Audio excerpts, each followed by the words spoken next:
inviting me to spend this time with you discussing a very important need that every one of us has. And we are excited about just being able to get the word out to our people about this responsibility that we all have. All right. Miss Rand, she's East Texan by birth. She was born in the rural community of Smithland, which is located 18 miles out of Jefferson.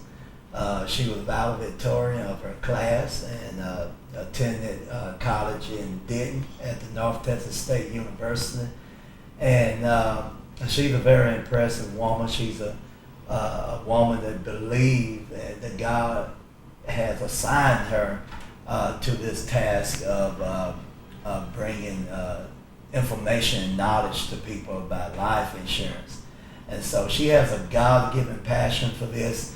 And I often say that two things you shouldn't leave earth without, and that is, number one, salvation. You must get your soul saved. And number two, please don't leave here also without getting some kind of life or pre-need burial insurance. So at this time, Ms. Rand, I want to thank you again.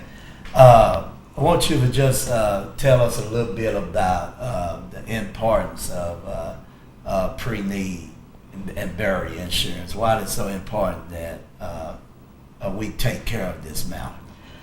Well, it's important, Pastor Kofer, because first of all, we're going to die. We need to get used to that idea. We're going to die. And when death occurs, we're going to have to call a funeral home. And we're going to have to go through that process of disposal of the remains. And as you said, hopefully, first of all, that the salvation is in order first. Yeah. And then the family needs to be prepared to pay for those final expenses at that time, which can be very costly.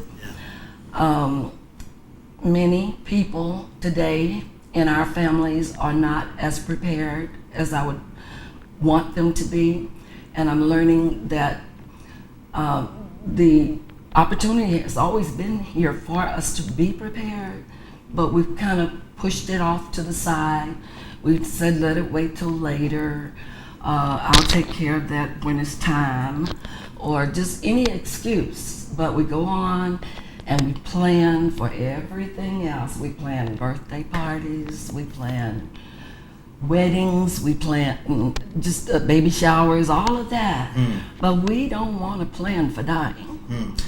I'd like you to tell the audience, what caused you, what prompted you to get into selling life insurance, or Burial insurance, and all of this. What got you into this? Thank you for asking me that, because as a child growing up, I used to watch that insurance man come by my mama's house every month. And my daddy had these deer horns that he used for hanging hats and umbrellas and so forth. And of course, that brown envelope was hanging on those deer horns. And this insurance man was the only one that my mom would allow to touch that envelope. And I wondered about that. And I was always curious, but Mom just took care of it every month. Daddy worked and Mom stayed at home and took care of us until my baby sister started school. And then once she started school, my mom went on out to work and continued to work together with my dad to help take care of 8 children. And we were poor, but Dad and Mom knew that we needed certain things in our family.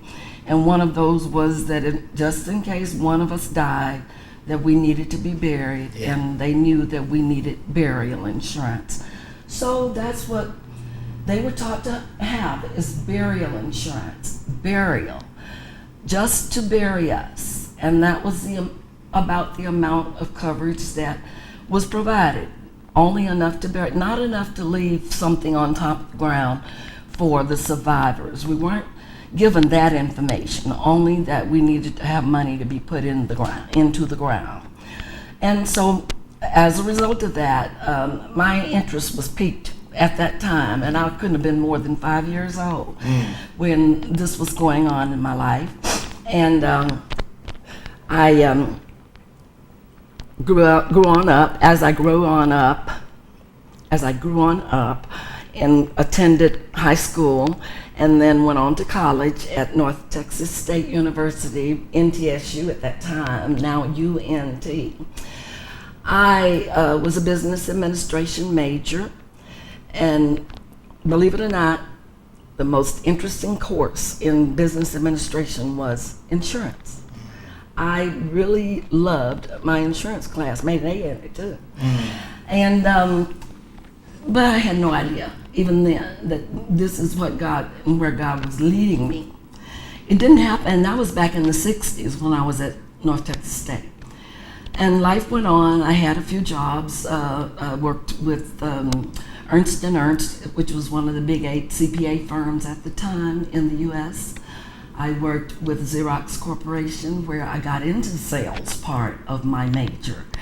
And I actually sold copiers for Xerox and telecopiers as well as word processors. And I got into the word processors where I taught classes and supported the sales teams.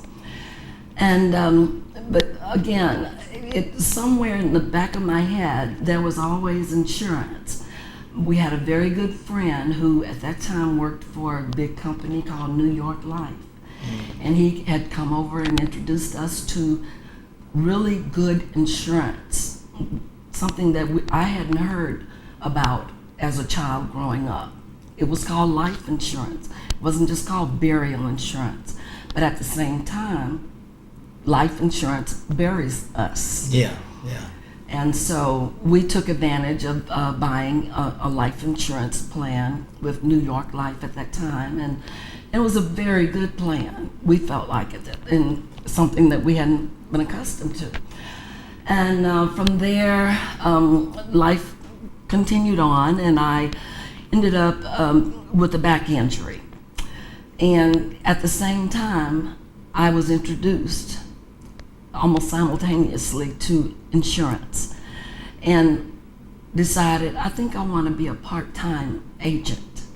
So I went ahead and took the insurance exam, and I did pass it on my first time taking it, which was a real good thing and exciting thing for me to do. And I then began working with trying to meet people and introduce them to a better insurance plan, because there were better out there. And I was working with some of the companies that offered much better products than had been brought to our families. So it was really exciting for me, and I began to just feel like this is the niche, this is where the Lord is placing me. And I just honestly, the excitement and the fulfillment that I received just anytime that I was able to place someone in a good policy with a good company, it really made me feel good about the fact that I was doing something good for my people. And I know that we needed that.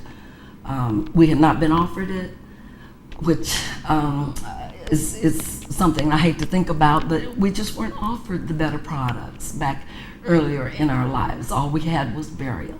Now we have life insurance, and life insurance is burial insurance as well.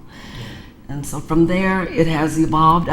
For now, 25 years, I've been a licensed agent here in the state of Texas, and I've met a lot of people, and I've had to see a lot of situations where people who have died and the family had no insurance to bury their loved ones, and they have had to, in essence, pass the hat, if you will, or take up collections, or do all kinds of things, have fish dinners or whatever, some way to try to accumulate enough money to bury their loved ones, because some had just not taken that responsibility and took care of what was the real need there, and that was to have something that was going to bury them when death occurred.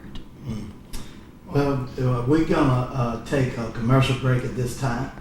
but we will be back, so you want to stay tuned because we have some more great important information we need to share with you. Well, they don't have a commercial break. I guess I just done good.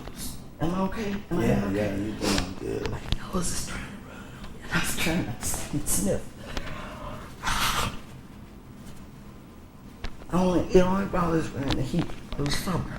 I carry some Benadryl. I took like 4 of them to try to dry this up Yeah. before I got here. Yeah. So, Yeah, it's done an excellent job. We done. okay.